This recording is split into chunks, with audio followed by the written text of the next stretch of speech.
Grabar ahora. Bueno, mis hermanos, antes de comenzar, vamos a invocar el nombre de Dios para que sea dirigida esta reunión por su Espíritu Santo. Oremos. Padre bendito que estás en el cielo, santificado sea tu grandioso y glorioso nombre, Señor. Señor, delante de ti estamos humillados porque verdaderamente somos indignos de siquiera mencionar tu nombre, pero tu Hijo nos hizo dignos, nos reconcilió contigo. Y es a esa promesa a la que nos aferramos en este momento para pedirte el Consolador, el Espíritu de verdad, para que pueda guiarnos a toda la verdad. Señor, ayúdanos cada momento poder estar concentrados y entender un poco de la historia que ha ido sucediendo, para que también podamos entender hacia dónde va encaminado el mundo y hacia dónde tenemos que encaminar nuestros pasos cada segundo. Gracias por tu Espíritu Santo. Gracias por tu perdón. En el nombre de Jesús. Amén. Bueno, ahora sí, voy a proceder a compartir pantalla. Que no se me olvide el paso a paso porque si no, pues quedo ahí muy bien. ¿Qué es lo que sucedió en 1844? Algo conocido como el Gran Chasco. Y hoy día vamos a profundizar un poco en esto. No quiero agobiarlos con tanta información y es por eso que hice una especie de resumen con las cosas, los eventos más importantes que sucedieron en este momento tan importante para nosotros. Comenzamos hablando sobre William Miller. Él nació en 1782, murió en 1849. Fue un predicador laico bautista, militar, campesino, jefe cívico. Las tenía todas este hombre. En Lowhampton, en el este de Nueva York. Estudiante de la historia y la profecía bíblica. A partir de sus estudios comenzó a predicar en 1831 el inminente segundo advenimiento de Cristo. Esto es como una pequeña reseña sobre su vida y su obra. Miller, desde niño, muy interesado en los libros y venía de una familia de campesinos donde eran muchos hermanos. Cuando digo muchos, eran muchos hermanos. Verdaderamente su familia era muy pobre, pero a él siempre le gustó leer y eso le abrió muchas puertas. Desde joven él demostró esta afición por la lectura, por la información, por saber sobre historia. Tenía vecinos, los cuales eran personas que tenían grandes bibliotecas y lo dejaban ir a leer a esos lugares. Y así es como él pudo incrementar sus facultades mentales a un nivel extraordinario. Siempre le gustó leer. Entró de joven a la masonería. Y usted dice, pero ¿cómo? Era masón y Víctor no habla en contra de la masonería. Claro, claro, él era masón. En un principio, él llegó a ser de los más altos niveles de la masonería que se registraban en su ciudad, en su localidad, que no alcanzaba a ser ni tercer grado de masonería, de grado 3, grado 5 por ahí. Pero él era deísta. ¿Qué significa que alguien sea deísta? Así con D de dedo. Deísta es alguien que cree que Dios existe, pero no es que sea un Dios que interviene por sus hijos, no es que sea un Dios amante, sino que es un Dios que está en todo, el Dios está en la hormiga, Dios es el árbol, es el gato, Dios es el perro, es el mar, es el cielo, Dios es todo. Y esto es algo, una creencia, de hecho es masónica y es antibíblica, anticristiana, por lo tanto es una doctrina que hoy en día se está esparciendo a través del movimiento de la nueva era. Que la nueva era creen que Dios está en todas las cosas, que la energía y que el, yo tengo que meditar y respirar y canalizar mis energías, bueno, todo eso entra dentro del deísmo. Y Miller pertenecía a esas creencias. Luego, cuando él fue jefe cívico, él veía que toda la gente estaba yendo a la guerra. En ese tiempo se estaba viviendo una guerra contra Canadá y contra Reino Unido. Y él quiso enlistarse en el ejército para poder ser un aporte aún mayor para su país. Y así es como él se enlista en el ejército. Y bueno, voy a proceder a leer esto porque él menciona su propia apreciación sobre lo que le pasó. Vio por primera vez acción en la batalla de Plattsburgh, donde las fuerzas americanas, sumamente superadas en número, vencieron a su contraparte británica.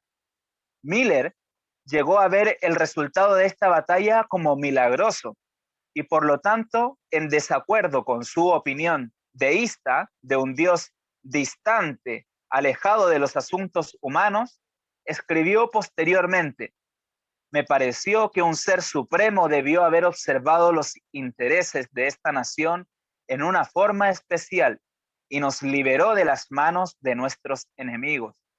Un resultado sumamente sorprendente contra tales probabilidades. Me pareció el trabajo de una fuerza más poderosa que el hombre mismo. ¿Por qué le pareció tan milagrosa la victoria en esta batalla? Vamos a revisar un poco los números. Bueno, aquí una imagen de lo que fue aquella batalla. No es una fotografía, es una pintura. Esta guerra y en la batalla de Plattsburgh, Estados Unidos versus Canadá, vamos a ver la diferencia de soldados que había. Tenía Estados Unidos, donde estaba Miller, 6.354 soldados versus 11.000 soldados que tenían las fuerzas canadienses. Y los muertos y heridos que hubieron en Estados Unidos fueron solo 220, en comparación contra Canadá, que hubieron 939 bajas, y entre bajas y heridos. ¿Por qué Miller le atribuye esto a un ser supremo que estaba interesado en defenderlos? Porque antes de la batalla, no sé si era el capitán o el general del escuadrón, realizó una oración, pero tan ferviente, pidiéndole a Dios que les dé la victoria, recordando a aquellos 300 de Gedeón, y también de esa misma manera, con ese fervor, oró para que Dios los ayudara, y que todos salieron envalentonados creyendo que Dios iba a estar acompañándolos, que de hecho los acompañó, y pudieron vencer. Y bueno, derrumbaron muchos barcos, fragatas, entre todas las cosas que hicieron, o sea, verdaderamente fue una victoria aplastante de Estados Unidos contra Canadá. Y allí es como por primera vez Miller puede ver la intervención divina en su vida.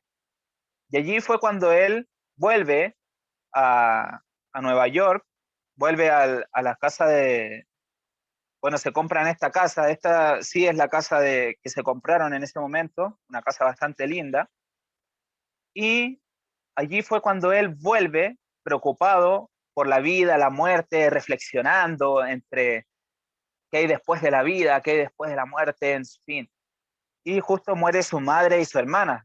Entonces, ya él más pensaba en estas cosas y a él ya al final solo dos opciones le quedaron en cuanto a los análisis que él hacía, porque imagínense una persona muy instruida, de mucha lectura, él filosofaba y solo dos opciones le quedaron. Una era la aniquilación, ya, o sea, morir y quedar aniquilado ya para siempre, y la otra era que tenía que hacer un ajuste de cuentas, una especie de juicio final cuando él muere. Y él no estaba cómodo con ninguna de las dos, porque si le tocaba un juicio, él sentía que no estaba a cuenta. Y si le tocaba la aniquilación, él quería verdaderamente ser perpetuado. Por lo tanto, se despiertan estos anhelos en su corazón. En ese momento, él vuelve a la iglesia bautista, pero seguía siendo deísta. Empieza a mezclar como la religión con su deísmo y empieza a tratar de que vayan de la mano, pero no se podía. y empezó a estudiar la Biblia desde Génesis 1:1. Pero antes de estudiar la Biblia, cuando él participaba aquí en esta iglesia bautista, cada vez que faltaba el pastor, se le designaba a un miembro de la iglesia que leyera el sermón, se dejaba el sermón escrito. Y allí él estaba leyendo el sermón sobre los deberes de los padres y fue elogiado con emoción. De hecho, él ni siquiera pudo terminar de leer el sermón porque allí verdaderamente él tiene esta experiencia donde él la describió de esta manera. Repentinamente, el carácter de un Salvador fue vívidamente grabado en mi mente. Parecía que podía haber un ser tan bueno y compasivo como para sacrificarse a sí mismo por nuestras faltas y de tal modo salvarnos de sufrir la pena del pecado. E inmediatamente sentí cuán amoroso semejante ser debería ser. E imaginé que yo podría arrojarme a los brazos de él y confiar en la misericordia de él, un ser tan único. Qué maravilloso. Él aquí tiene una experiencia personal con Cristo.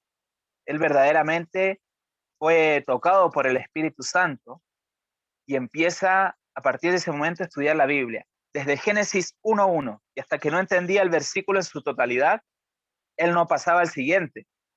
Así de asiduo fue como estudiante. Y le empezó a comentar a sus amigos sobre las nuevas creencias que él había estado adoptando y se determinó encontrar eh, respuesta a todas las dudas existenciales que le surgían a sus amigos deístas, que eran deístas así como él lo fue en algún momento, y para refutar todas las doctrinas deístas. Y si no las encontraba, dijo, bueno, entonces seguiré siendo deísta. Pero empezó a estudiar y se convenció de la falsedad del postmilenarismo. ¿Qué dice el postmilenarismo? Que después va a haber 1000 años de paz en la tierra y recién Cristo viene después del milenio, que se grafica en Apocalipsis 20, cuando en realidad Cristo viene al comienzo de este milenio, cuando terminan los 6000 años, nos lleva con él y luego de 1000 años vuelve la santa ciudad y volvemos todos con Cristo a habitar la tierra que él ya nos dejó como heredad. Yo digo volvemos, yo ya me veo ahí en ese momento, porque verdad que quiero estar ahí. Bueno, aquí lo vemos a Miller estudiando, también se convenció acerca de que la segunda venida de Cristo estaba revelada en la profecía bíblica. Y él creía que las 2300 tardes y mañanas que nosotros estuvimos estudiando, hace un par de semanas ya venimos hablando sobre esto, y él, como fue un estudiante de tantos libros anteriormente a esto, él estudió historia, estudió tantas cosas, empezó a corroborar los hechos bíblicos con la historia que él ya conocía, y empezó a darse cuenta de que las 2300 tardes y mañanas comenzaban en el año 457 a.C., cuando el rey Artajerjes da la orden de reedificar la ciudad, al igual como nosotros lo vimos de acuerdo a la profecía de Daniel. Y él pensaba acerca de que cuando terminaran las 2300 tardes y mañanas, sería la segunda venida de Cristo. Bueno, aquí, como dice, basando su creencia principalmente en Daniel 8:14, hasta 2300 tardes y mañanas, luego el santuario será purificado, usando un principio interpretativo conocido como el principio de día por año. Miller incluyó que la purificación del santuario, el templo de Jerusalén, según él, representaba la purificación de la tierra por fuego en la segunda venida de Cristo.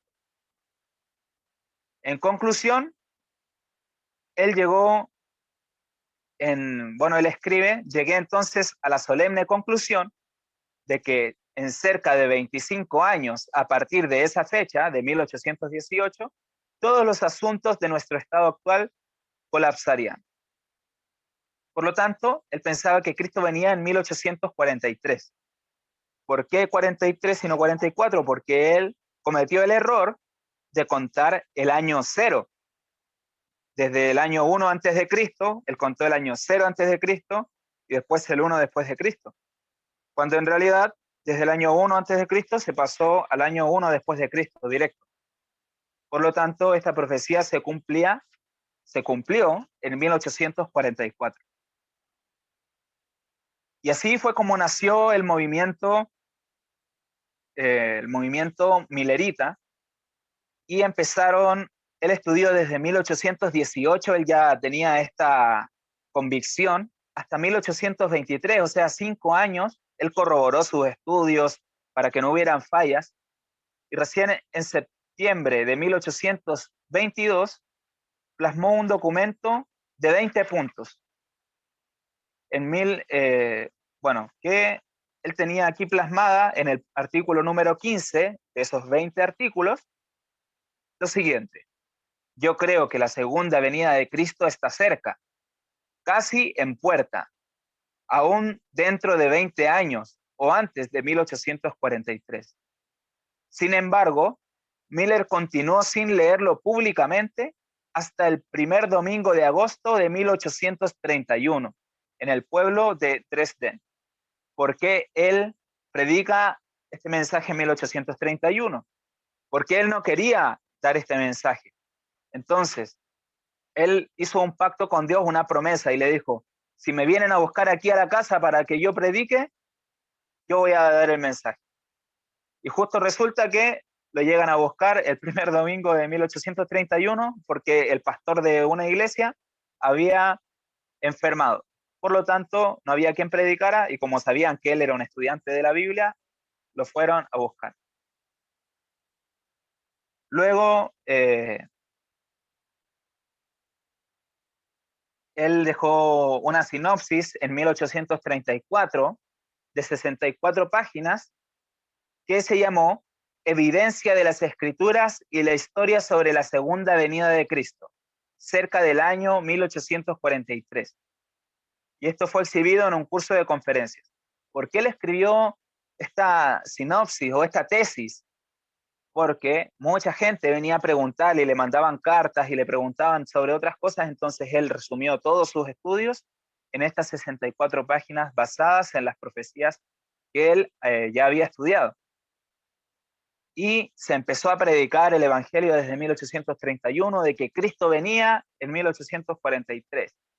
Se empezaba a predicar, a predicar. Luego se le pidió un poco más de precisión, entonces él empezó a estudiar un poco más y dijo: Cristo va a venir entre el 21 de marzo del 43 hasta el 21 de marzo de 1844. Pasó 1844, el 21 de marzo, y Cristo no aparecía. Por lo tanto, hubo otros estudios más según los calendarios judíos y empezaron a ver las fiestas judías y a calzarlos en distintos momentos y dijeron: no, va a venir el 18 de abril de 1844. Y tampoco vino el 18 de abril.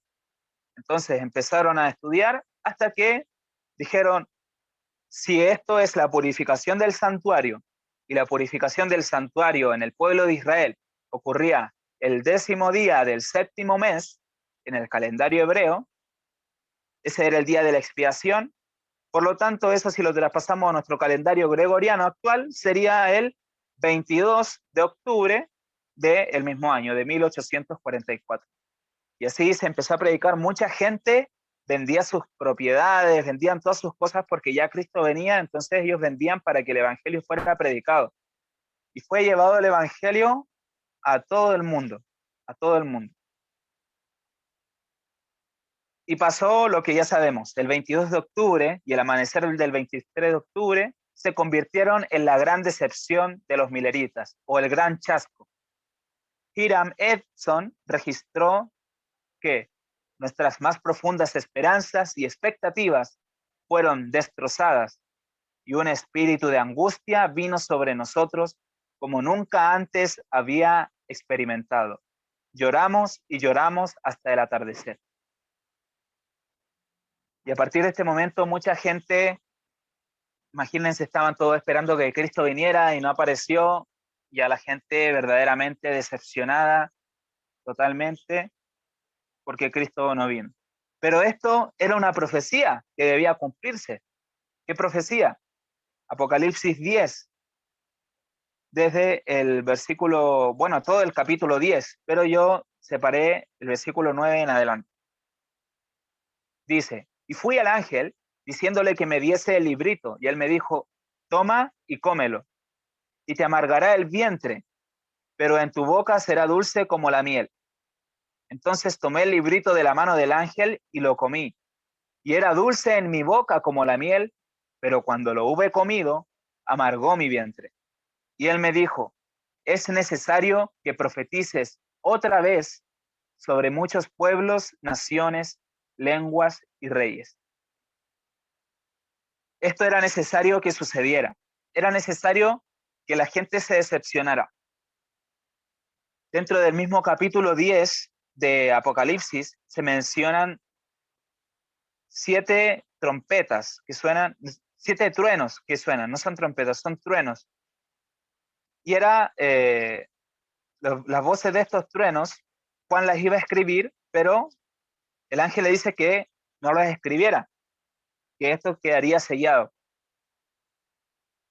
¿Y qué era lo que tenía que quedar sellado? Justamente lo que iba a suceder como el gran chasco, la predicación de la segunda venida de Cristo en 1844 fue necesaria, porque eso fue una prueba para el pueblo adventista. Fue una prueba necesaria y es por eso que Ellen White escribe en uno de sus escritos que el tiempo ya no será nunca más una prueba para el pueblo de Dios, como lo fue en aquel momento, porque luego del gran chasco, muchas otras personas siguieron buscando, y ya lo vamos a leer ahora en este capítulo que es cortito, vamos a leer el capítulo 53 de la historia de la redención, donde se resume un poco lo que sucedió después de esto, y muchas personas empezaron a negar su fe, ya dijeron, no, es mentira, Cristo no existe, Dios no existe, Cristo no viene, no va a venir nunca. Otros decían, no, se equivocaron en la fecha, hay que poner otra fecha más en el futuro, y así cada uno fue poniendo su propia opinión. Pero los verdaderamente sinceros de corazón, Dios les reveló qué significaba, que la fecha era correcta. Y en 1844, al final de las 2300 tardes y mañanas, sucedía algo en específico, pero no en el santuario de la tierra, como ya lo vimos la semana pasada, en el santuario celestial. Comienzo a leer, ¿sí? El pasaje que sobre todos los demás había sido el fundamento y la columna de la fe adventista es esta declaración. Hasta 2300 tardes y mañanas, luego el santuario será purificado. Daniel 8:14. Esas habían sido palabras familiares para todos los creyentes en la pronta venida del Señor. Miles de labios repitieron gozosamente esta profecía como si fuera el santo y seña de su fe. Todos creían que de los acontecimientos predichos por ella dependían sus más brillantes expectativas y sus esperanzas más acariciadas. Se demostró, ya que esos días proféticos terminaron en el otoño de 1844, en concordancia con el resto del mundo cristiano, los adventistas sostenían entonces que la tierra, o a lo menos una porción de ella, era el santuario, y que la purificación del santuario era la de la tierra por medio de los fuegos del gran día final. Creían que eso ocurriría en ocasión de la segunda venida de Cristo. De allí la conclusión de que Jesús volvería a la tierra en 1844. Pero el tiempo señalado llegó y el Señor no apareció. Los creyentes sabían que la palabra de Dios no podía fallar. Su interpretación de la profecía debía estar equivocada. Pero ¿cuál era el error? Muchos cortaron temerariamente el nudo de la dificultad, negando que los 2300 días terminaran en 1844. Ninguna razón se podía dar para asumir esa actitud, excepto que Cristo no había venido en el momento cuando se lo esperaba. Argumentaron que si los días proféticos hubieran terminado en 1844, Cristo habría venido para limpiar el santuario mediante la purificación de la tierra con fuego, y puesto que no había venido, los días no podían haber terminado. Aunque la mayor parte de los adventistas abandonó sus antiguos cálculos de los periodos proféticos y por lo tanto negó la validez del movimiento que se basaba en ellos, unos pocos no estuvieron dispuestos a renunciar a puntos de fe y a una experiencia que tenían el apoyo de las Escrituras y del testimonio especial del Espíritu de Dios. Creían que habían adoptado sanos principios de interpretación en sus estudios de las Escrituras y que era su deber aferrarse firmemente a las verdades que ya habían obtenido y continuar en el mismo plan de investigación bíblica. Con ferviente oración, revisaron sus convicciones y estudiaron las Escrituras para descubrir su error. Como no encontraron error alguno en su explicación de los periodos proféticos, se decidieron a examinar más cuidadosamente el tema del santuario. Al investigar, descubrieron que el santuario terrenal construido por Moisés, por orden de Dios, de acuerdo con el modelo que se le mostró en el monte, era símbolo para el tiempo presente, según el cual se presentan ofrendas y sacrificios, que sus dos lugares santos eran figuras de las cosas celestiales, que Cristo, nuestro gran sumo sacerdote, es ministro del santuario y de aquel verdadero tabernáculo que levantó el Señor y no el hombre, y que no entró Cristo en el santuario hecho de mano, figura del verdadero, sino en el cielo mismo para presentarse ahora por nosotros ante Dios. Muy bien. En resumen, había, como les dije al principio, personas que querían prolongar la profecía diciendo, no, esto no se cumplió en 1844 porque Cristo no vino. Y Cristo viene al final de los 2300 días. Pero esta profecía quería decir otra cosa, que la purificación del santuario era la purificación del santuario celestial, como dice en Hebreos 9:9, Hebreos 8:2 y 9:24. El santuario que está en el cielo, en el cual oficia Jesús en nuestro favor, es el gran original, del cual el santuario construido por Moisés era una copia. Así como el santuario terrenal tenía dos compartimentos, el lugar santo y el lugar santísimo, también hay dos lugares santos en el santuario celestial. Y el arca que contenía la ley de Dios, el altar del incienso y otros instrumentos de servicio que encontramos en el santuario terrenal, tenían su contraparte en el santuario celestial. En santa visión se le permitió al apóstol Juan entrar en los cielos, y allí vio el candelabro y el altar del incienso, y el templo de Dios fue abierto, y él vio el arca de su pacto. Bueno, esto aparece en Apocalipsis 11:19, cuando él ve el arca del pacto de Dios. Por lo tanto, así como hay un arca del pacto en la tierra, que estaba en el lugar debajo de la crucifixión de Jesús, así también hay un arca del pacto en el cielo, la cual tiene también los 10 mandamientos. Por lo tanto, los 10 mandamientos también están en el cielo, así como en la tierra. Los que estaban buscando la verdad encontraron pruebas irrefutables de la existencia de un santuario en el cielo. Moisés hizo el santuario terrenal de acuerdo con el modelo que se le mostró. Pablo declaró que ese modelo es el verdadero santuario que está en el cielo. Hebreos 8:2 al 5. Juan da testimonio de que lo vio en el cielo. Entonces, cuando terminaron los 2300 días en 1844, por muchos siglos no había habido santuario en la tierra. Por lo tanto, el santuario de los cielos es el que debe haber sido mencionado en la declaración. Hasta 2300 tardes y mañanas, y luego el santuario será purificado, de Daniel 8:14, ¿verdad?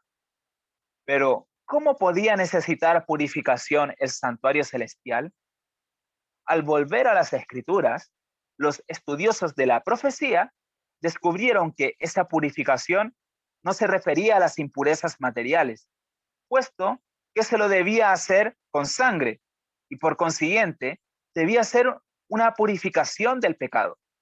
Así dice el apóstol: fue pues necesario que las figuras de las cosas celestiales fuesen purificadas, así con sangre de animales, pero las cosas celestiales mismas con mejores sacrificios que estos, la misma preciosa sangre de Cristo.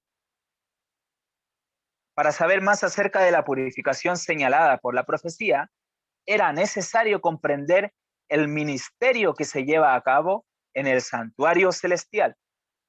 Esto se podía lograr solo estudiando el ministerio que se realizaba en el santuario terrenal, pues Pablo declara que los sacerdotes que oficiaban allí servían a lo que es figura y sombra de las cosas celestiales.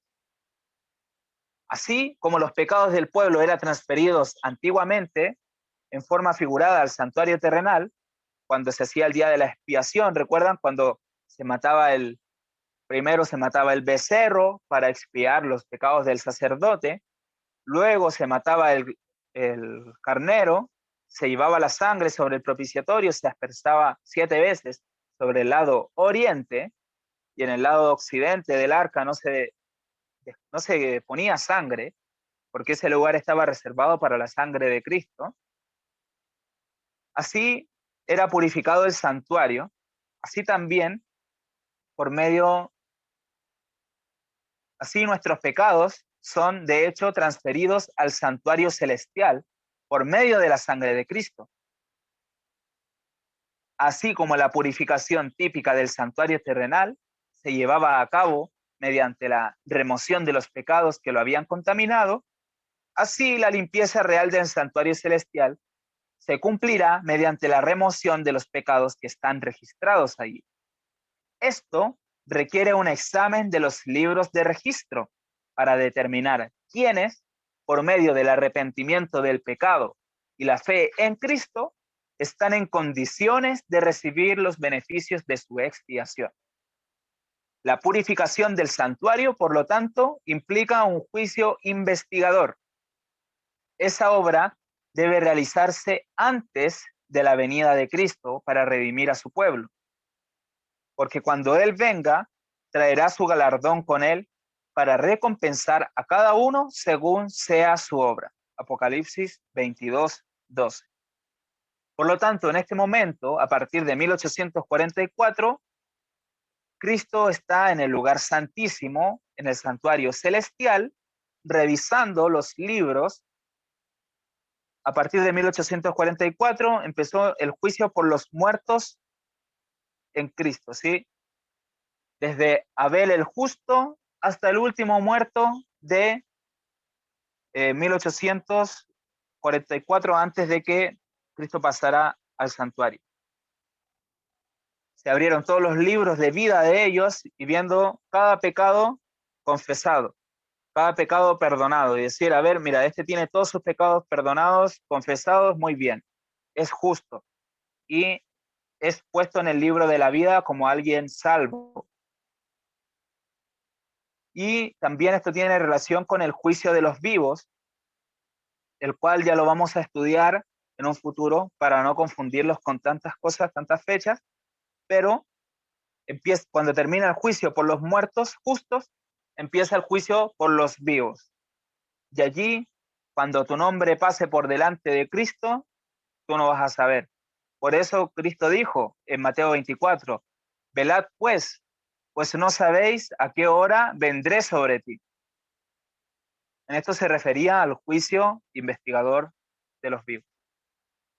Así los que siguieron la luz de la palabra profética vieron que en vez de venir a la tierra al término de los 2300 días, en 1844, Cristo había entrado en el lugar santísimo del santuario celestial, a la presencia de Dios, para realizar la obra final de expiación preparatoria para su venida. Y allí es en donde está en este momento. Y hoy en día, que ya queda tan poco tiempo para que Cristo venga, Él ya está realizando el juicio por los vivos hoy. Mi nombre puede estar pasando ahora por delante de Cristo. Mi nombre pasa, yo quedo sellado como esté. Pero si después de eso yo cometo un pecado, ya mi nombre ya pasó. Ya no se puede volver atrás. Por eso la importancia de nosotros hoy en día mantenernos santos, mantenernos puros, pero no por nuestra propia voluntad, sino por el poder de Cristo que nos confiere a nosotros. Porque Cristo es el único que tiene poder para poder mantenernos puros. Porque Él venció el pecado. Él fue tentado en todo, pero sin pecar. Por eso a través de su fuerza, a través de su poder, a través de su vida perfecta, es que Él nos capacita a nosotros para poder tener una vida santa. No es por nuestros propios méritos, sino es por los méritos que Él realizó en favor de nosotros. Por lo tanto, bueno, hoy día creo que terminé un poquito antes, porque hubo bastante lectura y no quisiera agobiarlos demasiado. Principalmente lo que nosotros debemos entender ahora en este momento es de que Cristo está como nuestro abogado intercesor, pero eso no va a durar para siempre. En un momento esto ya va a terminar su obra en el santuario, en el lugar santísimo. Yo puedo morir mañana, en un rato más, yo no lo sé, solo Dios sabe los tiempos de nosotros, pero es necesario que nosotros podamos estar claros acerca de cuál debería ser nuestra actitud ante el pecado en el día de hoy. Mantenernos sometidos a Dios, resistiendo al diablo para que Él huya de nosotros. Es la única forma para poder nosotros mantenernos firmes en Cristo. Someteos pues a Dios, resistid al diablo y Él huirá de vosotros. Mis amigos, nos queda pendiente los mensajes del primero, segundo y tercer ángel. Ya nos vamos a ir adentrando en esto el siguiente viernes, así que no se pierdan esta reunión. Traten de no perderse las reuniones tampoco porque vamos siguiendo un hilo y si usted se pierde una, queda como en el aire, como quien dice. Así que es importante que nosotros entendamos la historia de nuestra iglesia, la historia de el movimiento que Dios levantó para llevar su verdad.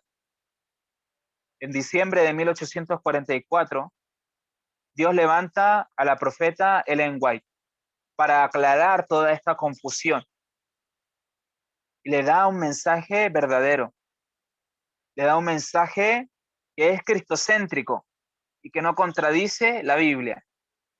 Usted puede leer todos los libros de Ellen White y no va a encontrar ninguna declaración que contradiga la verdad bíblica, la doctrina bíblica.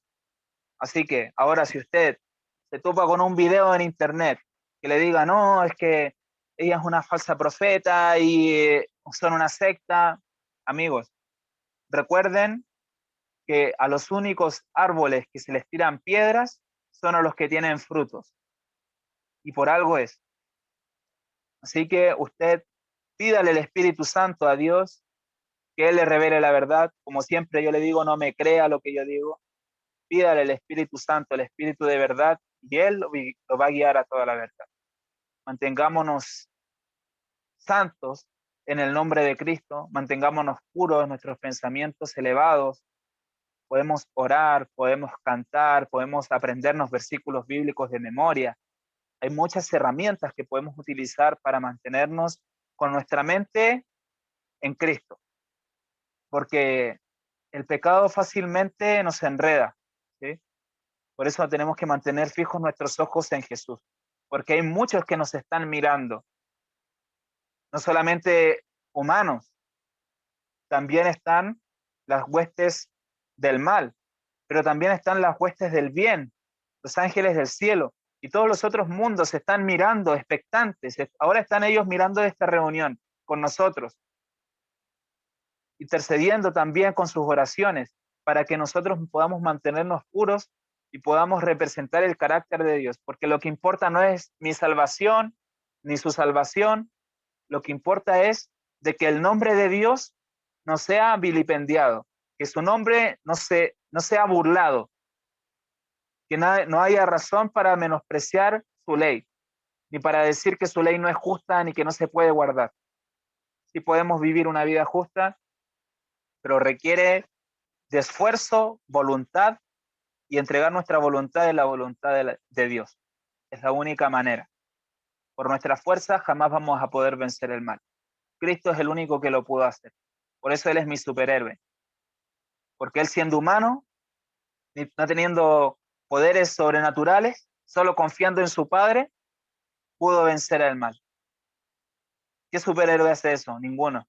Cristo es el mejor. Así que vamos a orar para poder concluir esta reunión. Acompáñenme en una oración. Padre bendito que estás en el cielo, santificado sea tu grandioso y glorioso nombre, Señor. Amoroso Señor, te damos gracias porque cada día tú renuevas tus misericordias hacia nosotros. A pesar de nuestras fallas, de nuestras falencias, de nuestra imperfección al adorarte, a pesar de que muchas veces caemos, nuestros brazos se debilitan, pero tú siempre nos fortaleces y todo lo podemos en ti.